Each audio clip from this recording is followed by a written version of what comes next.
hadil kitab wa hadil ulum fid dunya wal akhirah. Al-Fatihah. A'udzubillahi minasyaitonir rajim. Bismillahirrahmanirrahim. Alhamdulillahirabbil alamin arrahmanir rahim maliki yaumiddin. Iyyaka na'budu wa iyyaka nasta'in ihdinas siratal mustaqim. Siratal ladzina an'amta 'alaihim ghairil maghdubi 'alaihim waladdallin. Bismillahirrahmanirrahim. Qala al-mu'allif rahimahumullah wa nafa'ani bi ulumihi fid dharain amin ya rabbal alamin.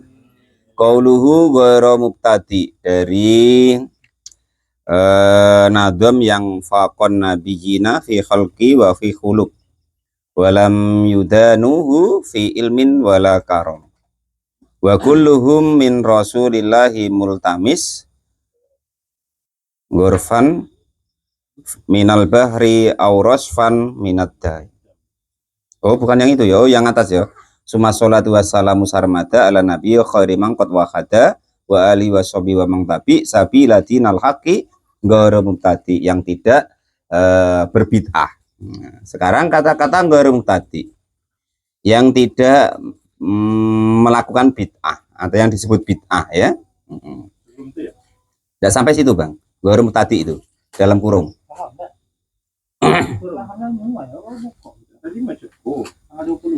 Iya, maksudnya ghairu mubtadi itu dari nadom itu gitu loh Bang.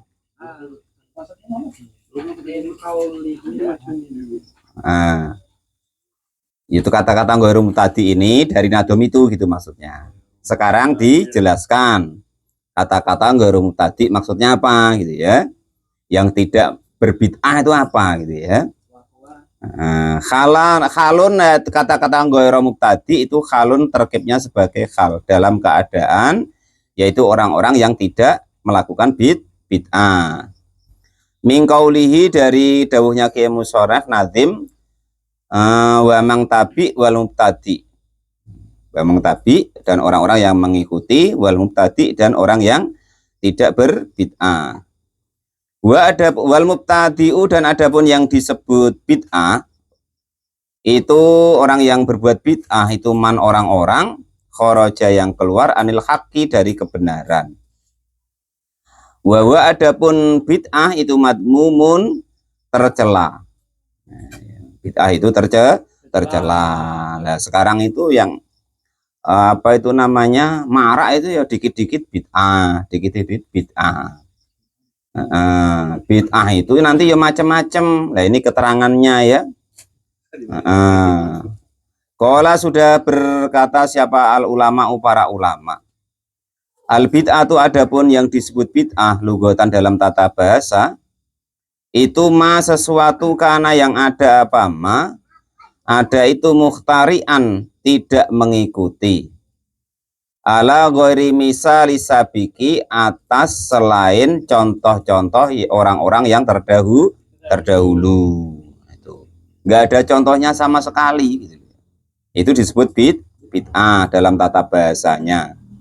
Nah, sekarang yang disebut bid'ah dalam syariatnya wasar'an, dan di dalam bid'ah dalam syariatnya itu hukum-hukum atau sesuatu ahdasa yang dibaru-barukan ala khilafi amris syari'i, atas menyalahi atau membedai perkara syariat. Nah, itu yang disebut bid'ah dalam syariatnya, yaitu sesuatu yang bertentangan dengan perintah syariat. Itu disebut bid'ah. Contohnya itu sholat yang harusnya pakai takbiratul ihram diakhiri dengan salam malah ingat wae. Itu bid'ah namanya. Sholat sehari semalam 5 waktu cuman jadi 1 waktu, atau jadi sore sama pagi wae. Nah, itu namanya bid'ah. Terus namanya haji itu ya ke Baitullah atau umroh. Lah ini malah ke Kerinci lah umpama. Lah seperti itu ya bid'ah gitu ya.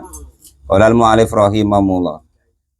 Jadi ibaratnya yang mahdhah itu ditambah-tambah atau dikurang-kurangi, yang pokok itu ditambah-tambah atau dikurang-kurangi. Lah itu namanya bid'ah. Jadi menyelisih perkara syariat itu bid'ah gitu. Dari pagi sampai sore, dari terbit fajar sampai terbenamnya matahari, nah, ini katanya yang penting setengah hari, umpama qaulal mu'allif rahim dan lain sebagainya.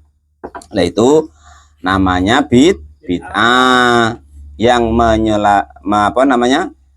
bertentangan dengan perkara syariat.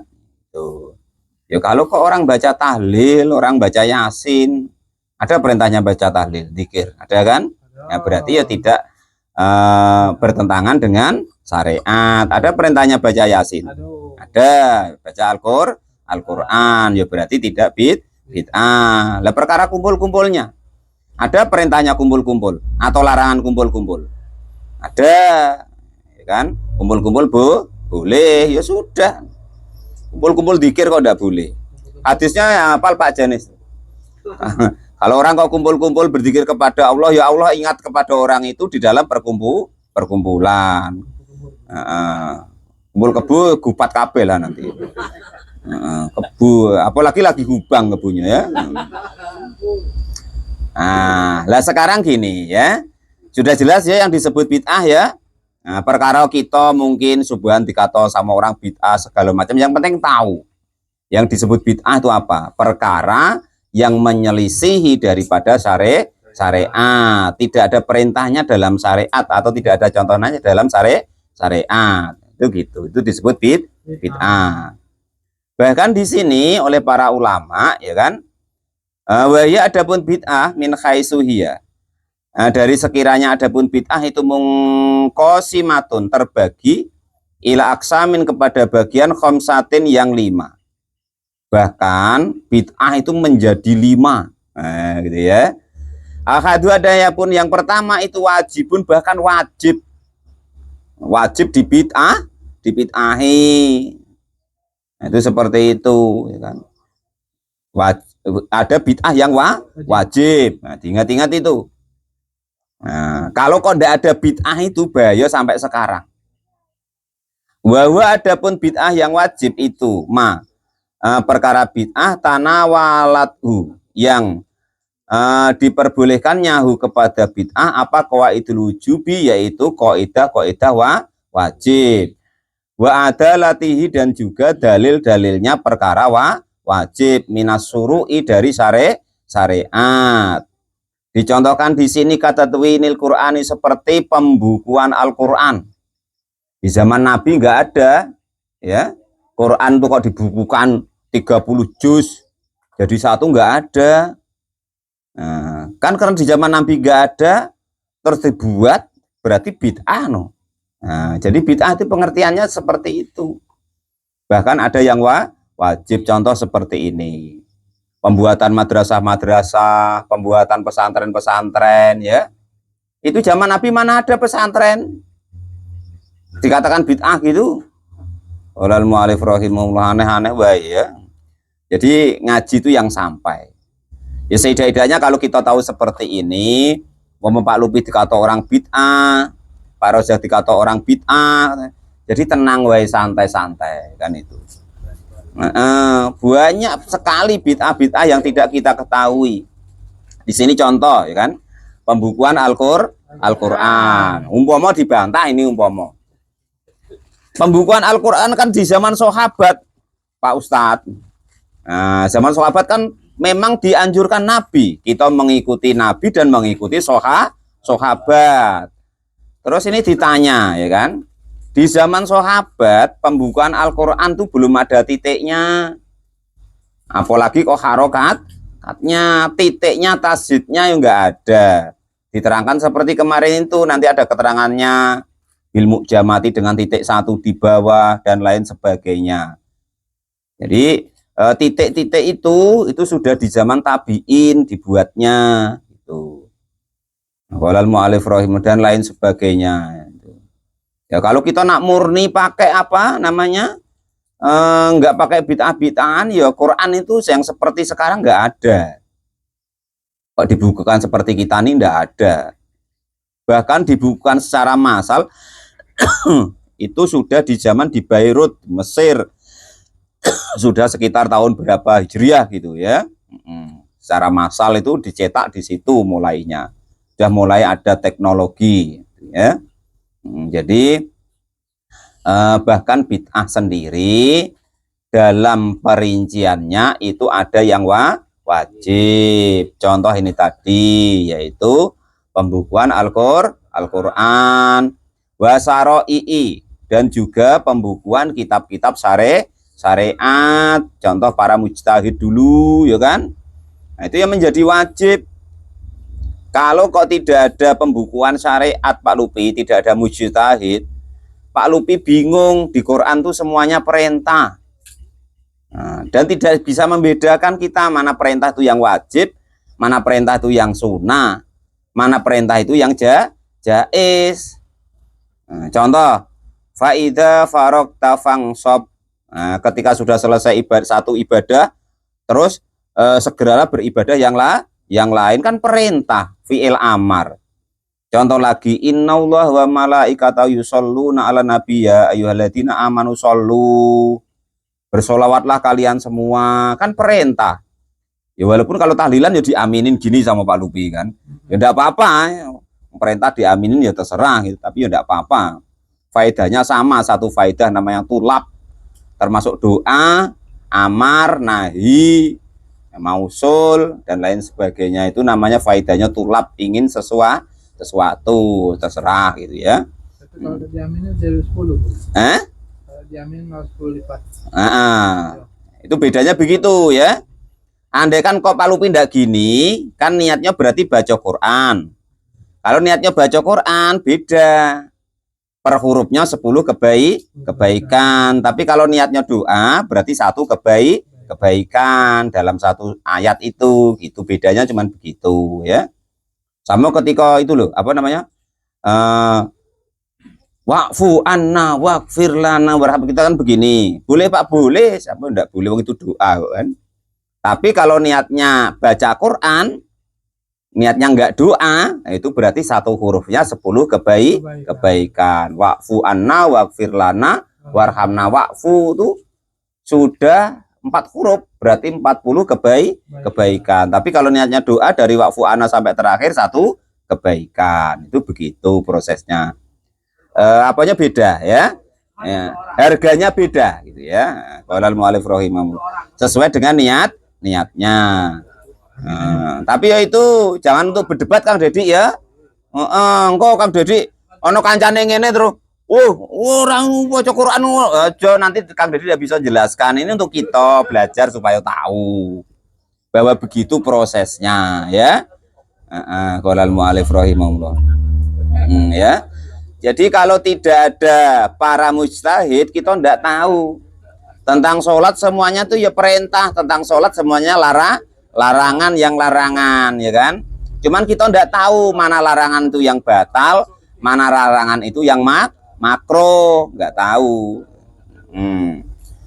Nah, kenapa kok adanya pembukuan Al-Quran dan juga pembukuan kitab-kitab syariat, adanya mujtahid, jadi tahu yang syaratnya yang mana, rukunnya yang mana, kan nggak ada di Qurannya, di hadisnya. Semua kalau tidak perintah ya larangan atau himbauan. Nah, dengan adanya para mujtahid kita tahu bahwa itu loh yang wajib, itu loh yang syarat, itu loh yang ibaratnya tuh rukun, itu loh yang batal, itu loh yang makruh dan lain sebagainya. Qaulal mu'allif rahimahullah. Jadi termasuklah ibaratnya bid'ah yang wajib, yaitu pembukuan Al-Quran, pembukuan kitab-kitab syariat, termasuklah pondok pesantren, sekolah dan lain sebagainya, itu bid'ah semua. Namun termasuk bid'ah-bid'ah yang wajib. Kenapa kok Qurannya dibukukan? Idza khifa, atau kitab syariatnya dibukukan. Idza khifa, ketika takut, alaiha, kepada tadwinul Quran dan saro'ik tadi, adiyah, kepada menyia-nyiakan Al-Quran atau syariat. Akhirnya kalau tidak dibukukan kita tidak tahu. Sedangkan dibukukan sudah ada, kita jarang bacanya ya. Kan kita jarang bacanya. Walal mu'alif rahimahullah. Paling kalau yasinan tulah, kalau dapat upah apa itu namanya teh, kopi, sama makan gratis itu kan itu. Baru baca Quran kan gitu. Tapi enggak apa-apa daripada tidak Bang ya. Jadilah. Walal mu'alif rahimah. Nanti lama-lama kan ya ada ikhlasnya. Fa'inat tabligho. Karena sesungguhnya menyampaikan itu semua tentang pembukuan Al-Quran yang disusun oleh sahabat Utsman ya sampai berdarah-darah beliau meninggal itu tentang Al-Quran. Keberhasilan sahabat Utsman bukan masalah pelebaran wilayah Islam, bukan masalah membuka daripada negara-negara Islam baru, tetapi tentang pembukuan Al-Quran. Makanya sahabat Utsman termasuk yang dianggap gagal dalam pemerintahan, tetapi mereka tidak tahu bahwa sahabat Utsman adalah yang sangat berjasa di dalam masalah Al-Quran. Andaikan kok tidak disusun sama beliau, dikumpulin yang hafal-hafal itu, kita entah masih ketemu Quran entah tidak. Itu ya. Kalau kita ketemu Quran, tulisannya ada, belajar yo malas, bacanya malas, apalagi kok tidak ada, tambah tidak karu-karuan. Walal mu'alif rahimahullah. Fa'ina tabligho, karena sesungguhnya menyampaikan liman kepada orang-orang ba'dana ya setelah kita, minal kuruni dari golongan atau kelompok itu wajibun hukumnya wajib ijma'an dengan ijma' para ulama. Wa ihmalu dalika, dan adapun menelantarkan pembukuan Al-Quran dan pembukuan kitab-kitab syariat itu haramun, hukumnya haram ijma'an secara ijma'.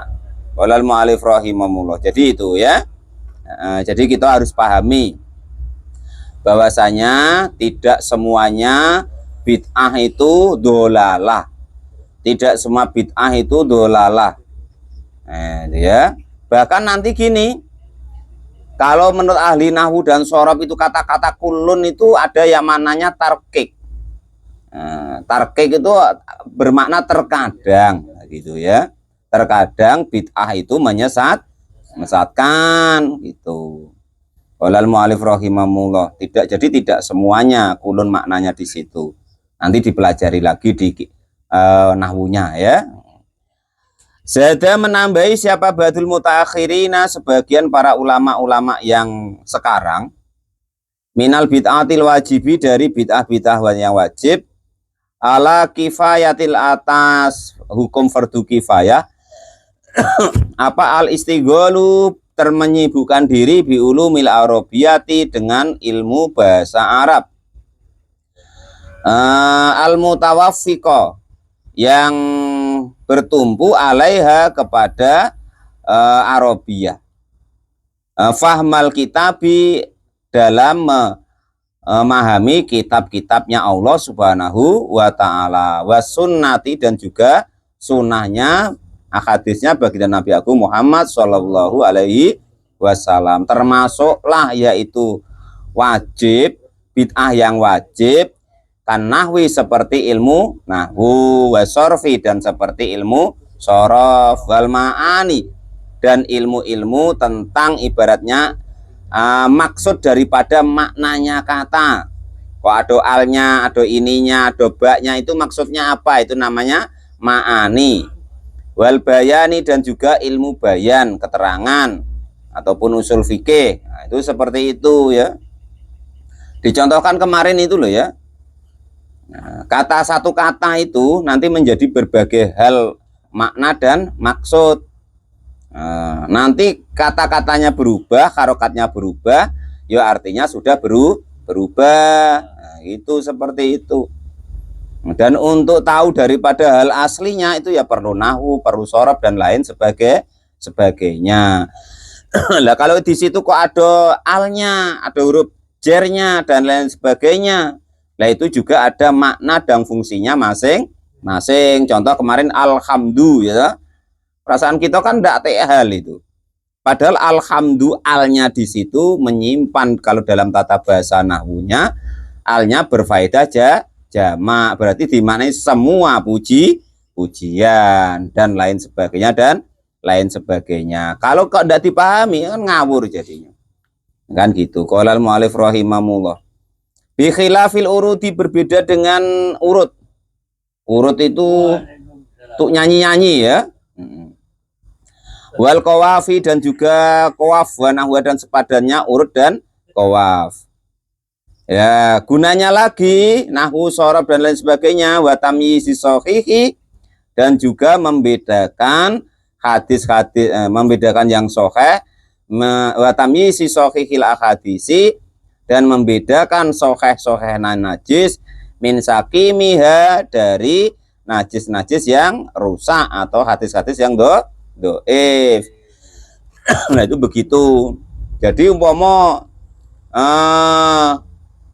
Pak Mukhlis kok belajar ya kan, oh ini hadis ini sahih, tidak sahih, syaratnya sahih bagaimana, syaratnya yang tidak sahih bagaimana, nah nanti tahu gitu loh. Nah, dan lain sebagainya. Karena untuk menyiapi kalau ada pertanyaan ya kan, biasanya Pak Janis yang tanya ya kan, Pak ini hadisnya sahih apa enggak? Nah, karena tahu riwayatnya, tahu sanatnya dan lain sebagainya, tahu oh ini sahih, oh ini tidak, nah gitu. Wa tatwinu, dan juga menulis nahwul fikih, sepadannya kitab fikih, wa usulihi, dan usul-usul fikih, wa adilati, dan dalil-dalilnya fikih, wa raddu, dan menolak alal qadiriyati, atas kaum qadiriyah, wal jabariyati, dan kaum jabariyah, wal murjiati, dan kaum murjiah, wal mujassimati, dan kaum mujassimah. Qadiriyahnya apa sih Pak? Qadiriyah itu orang yang menganggap bahwa manusia itu mampu melakukan segala hal. Nah, Jabariyah itu ya samuai kurang lebih Qadiriyah. Orang yang menganggap bahwa manusia itu mampu untuk mengatur segalanya. Nah, itu. Murji'ah bagaimana Murji'ah, Pak? Murji'ah itu yang menganggap bahwa nanti manusia itu akan terlahir kembali. Bahasa apa ya? Bahasa apa itu? Bahasa reinkarnasi. Nah, itu ya. Nah, Mujassimah itu yang bagaimana? Mujassimah itu yang menganggap Allah tuh tangan ya tangan betul ya kan? Ibaratnya duduk ya duduk betul. Nah, itu namanya kaum Mujassimah. Itu seperti itu. Padahal Allah nanti kalau di sifat 20 mukhalafatulil hawadis, tidak sama dengan makhluk, nah, kan gitu. Bahkan qiyamuhu binafsihi, Allah berdiri sendiri, nggak pakai kursi-kursian. Nah gitu loh maksudnya itu, nggak pakai duduk-dudukan ibaratnya gitu, nggak pakai tempatan, berdiri sendiri kok pakai tempat macam mana? Nah itu namanya berdiri sendiri. Idadaat, ketika memerlukan menarik atau memerlukan penolakan tadi, iladalika, kepada demikian, menolak daripada kaum Qadiriyah, Jabariyah, Murji'ah, dan Mujassimah tadi. Iladalikal hajati, kepada demikian keperluan. Li'anal hifdho syariati, karena menghafalkan ilmu syariat itu fardu kifayatin, hukumnya fardu kifayah. Dari mulai Kutoboyo, Mata Gual, Muara Jangga, Hajran, Pakwaji, ibaratnya kok tidak ada orang yang paham fikih, nah, maka seluruh-luruhnya adalah berdosa. Itu disebut namanya fardu kifayah. Karena untuk nanya, Pak macam ini macam mana, batal apa enggak yang tahu, kan akhirnya berdosa semua. Bahkan kalau dalam kitab Ta'limul Muta'alim itu bukan sewilayah begitu, tapi seperdesa. Setiap satu desa harus ada orang alimnya. Kalau tidak ada orang alimnya, maka wajib urunan memondokkan anak untuk dipondokkan sampai alim. Kalau balik sudah alim, nanti balik terus untuk menjadi orang alim yang mengajar di situ. Sebenarnya begitu. Qolal mu'allif rahimahullah. Jadi Kutoboyo itu urunan Pak Rozak, ngumpulin urunan ya kan, nyuruh anaknya siapa mondok sampai alim betul, sampai paham betul. Kalau kira-kira dites sama Pak Janis, rukun sholat ada berapa? Masih pelengak, pondokkan lagi, urunan lagi. Aku tahu guru. Yang batalin yang batalin sholat ada berapa? Masih ya urunan lagi, pondokin lagi Pak Rozak. Walal mu'alif rahimahullah. Macam Pak Tamrin katanya sudah apa S1 ya kan, ditanyoi ya kan. Kalau ditanyakan Pak Guru Tamrin, rukun sholat ada berapa? Hah? Katanya sudah suruh kuliah lagi dia tuh dibiayai lagi. Walal mu'alif rahimahullah. Wong yang hafal kok wajibnya mandi. Yang lainnya udah hafal itu macam mana? Serepot ya kan itu. Nah itu namanya termasuk fardu kifayah bid'ah tapi yang wajib. Nah itu begitu.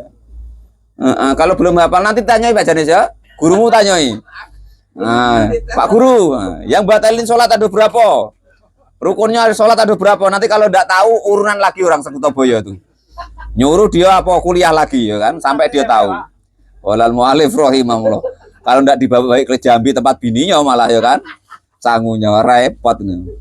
Fima di dalam segala sesuatu zada yang tambah alal muta'ayyini atas fardu ain. Walayatia dan tidak bisa mendatangkan hifdzoha kepada menghafalkan daripada menjaga daripada Qadiriyah, Jabariyah dan Murji'ah dan seterusnya tadi.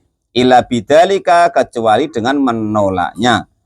Wama dan sesuatu layati yang tidak mendatangkan apa al-wajibu wajib mutlak al-mutlaku yang mutlak. Illa bi kecuali dengan sesuatu tersebut. Bahwa maka adapun ma itu wajibun juga hukumnya wajib. Sesuatu yang menjadikan wajib itu terlaksana, maka sesuatu tersebut hukumnya juga menjadi wajib. Nah, gitu loh ya. Orang tahu hukum, yang menjadikan tahu hukum bagaimana belajar. Belajar dari siapa? Yang ahlinya, suruh sekolah belajar. Maka belajar dan sekolahnya itu hukumnya wajib. Nah, itu begitu. Kalau kok tidak ada, ya kan? Ya itu iuran tadi. Walal mu'alif rahimahullah. Ini sebenarnya tuh Pak Janis, Pak Rozak tuh iuran untuk saya itu sebenarnya. Enggak payah muliakan ya kan gitu, tinggal terima bersih kok gitu. Walal mu'alif rahimahullah. Guru Pak Rozak jadi tidak bisa tidur. Guru Pak itu loh Pak Tamrin gitu. Walal mu'alif rahimahullah. Nah, itu yang pertama ya. Jadi bid'ah yang wajib artinya segala sesuatu itu ya. Daripada nyekolahkan Pak Tamrin lagi malah tidak jelas. Enak bayar yang jelas. Begurau Pak Rosa, begurau. Nah, jadi gitu ya. Nah, jadi sudah kembali ke pembahasan intinya. Bid'ah itu nanti ada 5. Yang pertama yaitu bid'ah yang wajib. Perlu diketahui yang disebut bid'ah yaitu perkara yang bertentangan dengan syariat. Itu yang perlu diketahui yang disebut bid'ah. Terus bid'ah nanti terbagi ada 5. Yang pertama yaitu wajib. Contohnya tadi pembukuan Al-Quran, pembukuan kitab-kitab fikih, dan pembukuan kitab-kitab atau ilmu-ilmu yang menjadikan bisa mengerti tentang Al-Quran dan fikih, yaitu termasuklah nahwu, shorof, dan lain sebagainya ya. Nah, itu seperti itu. Hasaniyah dan adapun kedua itu haramun bid'ah yang haram. Wallahu a'lam bishawab. Alhamdulillahirabbil alamin.